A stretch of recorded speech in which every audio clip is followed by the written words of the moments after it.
better now. Let us. Hey, what's up, everybody? One Coach Opinion. And just remember, it's my opinion, not a fact.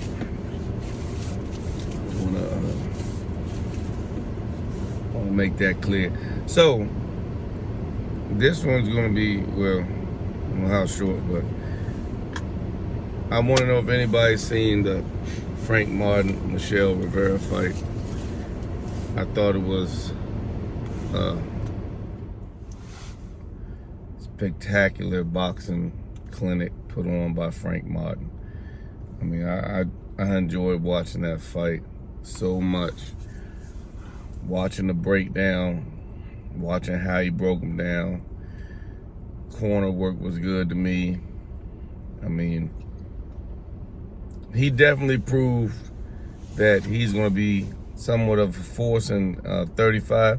See, fights like this, these two guys really didn't have to fight each other yet. They could have continued fighting step ups, but, you know, they chose to fight each other. So in a situation like this, I mean, you would want to say that Frank proved he belonged, which I think because, you know, from what I saw.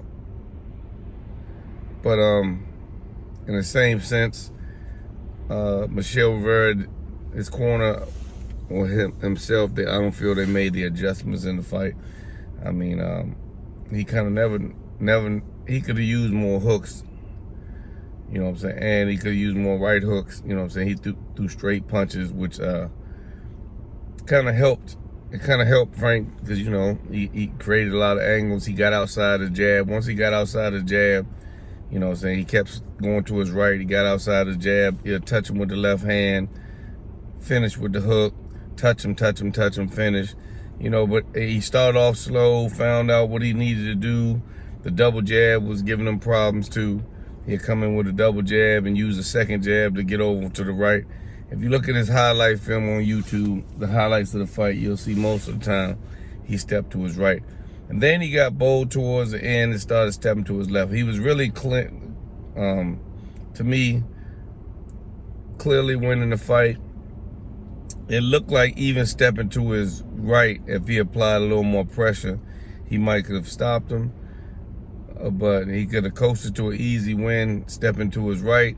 He chose to step left sometimes and get outside that straight right that Michel Rivera was trying to land, and land his short left hook or uppercut.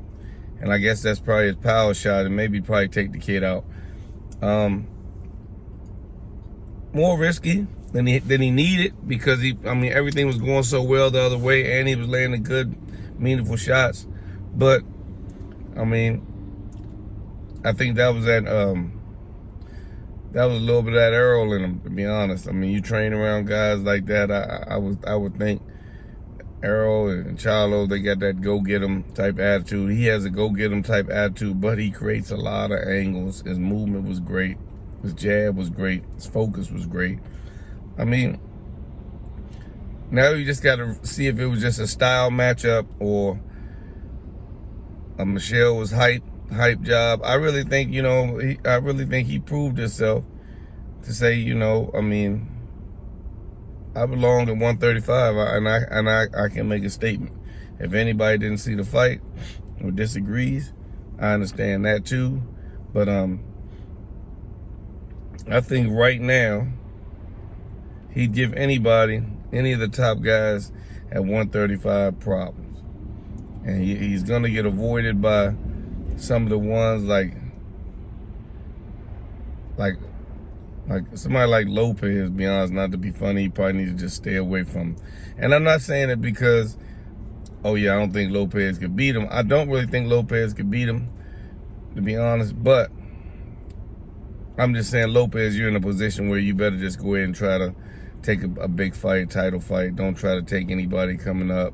Trying, you know, you proved yourself that you belong to top. Just take top tier fights, get paid, and kind of stay out the way, because, you know, some of these guys are still hungry. They're coming in there, and I think, you know, Lopez might have got fed too fast, because I mean, he was an overnight. He was a sensation, and overnight his career just kind of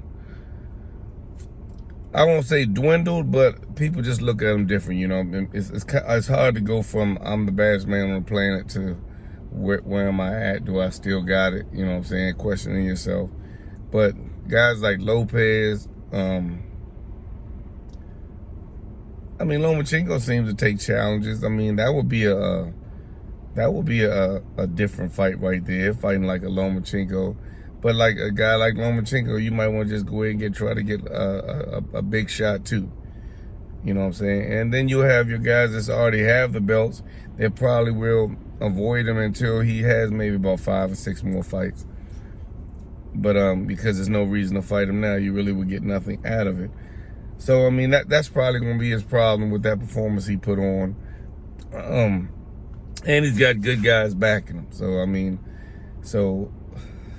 he's going to be a hard guy to beat. You know what I'm saying? He follows a lot of instructions. And I mean, it was just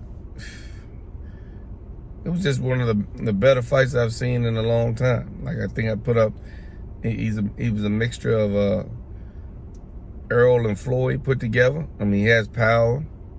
He gives up angles. He's disciplined. He really just uses what he needs to. I mean, like I said, he really didn't have to start stepping to his left. He was avoiding.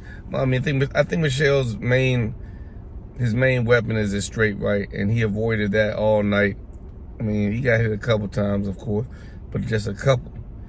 If you can only get hit a couple times with a guy's main punch, I think you're doing pretty good. But he kept moving to his right, kept the angles.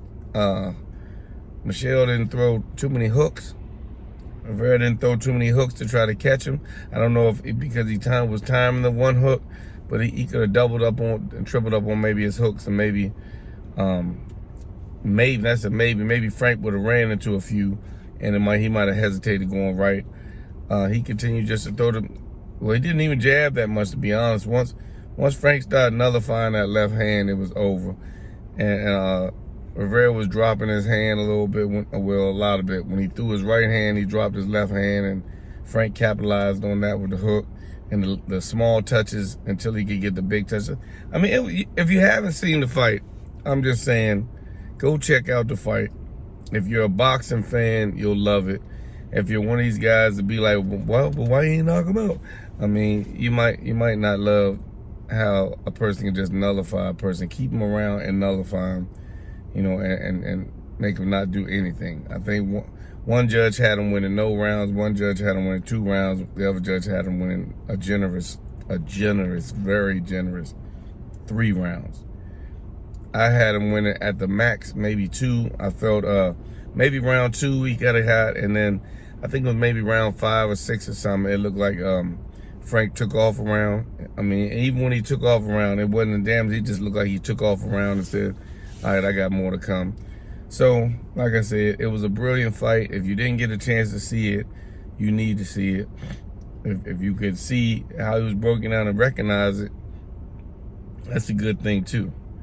If you just, you know, be amazed at the punches he's landing and stuff, I mean, that'll be enjoyable for you too. But just watch how the whole team worked and how everything played out and how this guy performed.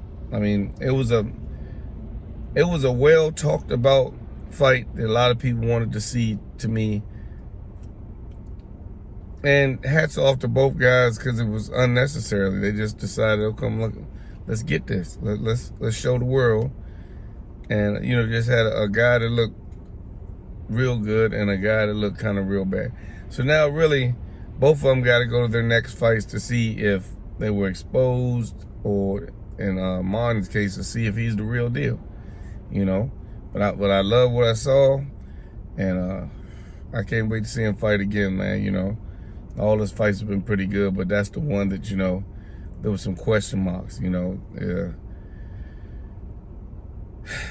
it really kind of, that wasn't the Ali that everybody, you know, expected to see. Definitely, I mean, he just broke this guy down, man. Like I said, it was amazing. Especially if you thought, oh man, this is gonna be a pretty good fight, and they're gonna go back and forth. They didn't at all. So hats off to Frank Martin. If you didn't see the fight, go see it. I mean, try to find a way to see it. You probably had to go to Showtime. get the app or something, or it probably be reshown. But look at your TV guy. But it's on. It came on Showtime. Look for it. Might can find little bits of it on YouTube, maybe. But check it out. Like I said, Frank Martin, Michel Rivera. It was 2 undefeated prospects coming up. See how they matched up, and see the results, and see, well, you know the results, but just see how the results came by. Like I said, it definitely, if you have any films that you, as coaches, that you teach by, this is one good fight you could tell some of your guys to watch if this is your type style. I mean, if you just like knockouts, you might not like it, but if you like boxing and breaking down and the science of the sport and the chess match of the sport, you'll love this fight. One coach's opinion. Check out the fight. Tell me if you agree or disagree. I'm out.